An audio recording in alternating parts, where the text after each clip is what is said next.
Daj nam malo opiša, ne, se pravi, kako ti vidiš nalivnik, ki si rekel, ti si že vedno zapisala, da nas pripelje v ta svoj svet, kako Gašper vidi nalivnik oziroma pisalo. Ej, hvala za vprašanje, ne, res ne huda vprašanja. Nalivnik, jaz vidim vse detajle na nalivniku, ne vem, kako gre špica ven, koliko je zakrivljena, koliko se špica povezuje z linijo peresa, koliko... Čakaj, da imam tle enega. Samo. Zdaj bomo... Evo, da bom tle enega oblikoval, ne. Tega si ti oblikoval? Ja. Bola, šoklej to. Tu bi jaz smel na mizi. Ja. V glavnem, ko jaz to vidim, včasih sem videl samo en del, kako ne rečem, površinsko. To je telo nalivnika, ko ga daš ven, to je ustnik, to je konica, ampak tako nisem videl detajla. Ampak bolj, ko sem se začel ukvarjati, bolj sem začel ceniti tune drobne detajle, kako gre ta linija dol, koliko se noter črtice zdaj zarežejo, recimo. Recimo, kako grafiko ima tukaj gor na konici. Če ga obrneš, kakšen utip je, to je recimo les.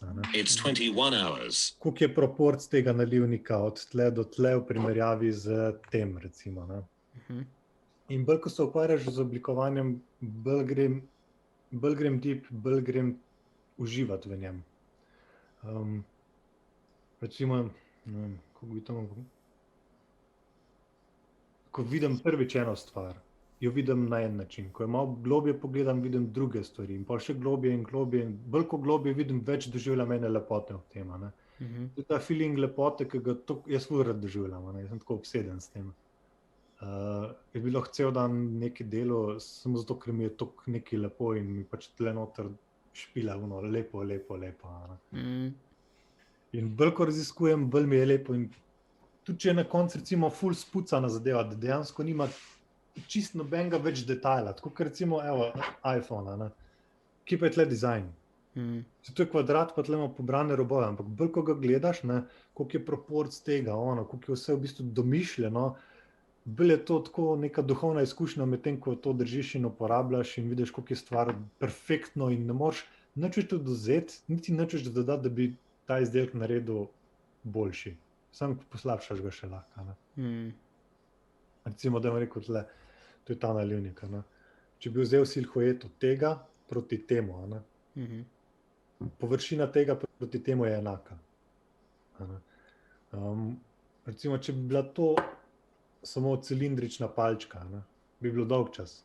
Ampak gre čist malo konus, tako 0,5%.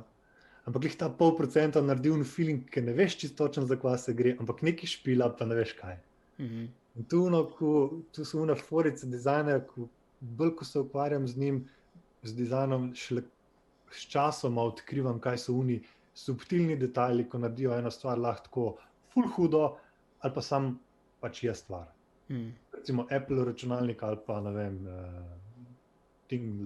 Lenovo ThinkPad računalnik, na videz tako na hiter pogled ful podobna, ampak greš gledat detajle. Recimo, koliko Apple naredi ta radij tle, to ni radij. To je blend, ki se začne že veliko prej ko radij in počas gre v radij in potem spet v ravno. Če bi pa to radij, bi izgledal pa tako kot ThinkPad, bi izgledal kot da je to ravna linija, pa je pa radij, pa spet ravna linija in v bistvu zelo inženirsko izpade. Apple pa dela ful na lepoto. In to so taki drobni detajli, ki na koncu naredijo ono razliko, ki ne veš, nihče je ne zna opisati, samo obstaja in sam je. To so oni mojstri, kot ko vejo, zakaj so eno stvar naredili tako, ko so jo. Ja, in sam vleče, Sej to je, kar si zdaj opisal. Mislim, več stvari si ful dobro tle noter zavzel, katere tudi jaz prepoznavam, ki govorim predvsem, kako najti svojo strast, si rekel, tle noter mi špila, In to je to, jaz isto rečem, Pomislil, da je v lifeu ti je špilalo tle noter, kaj si takrat počel, to je to. Zdaj pa pač to razvij, ali moraš izum poklica,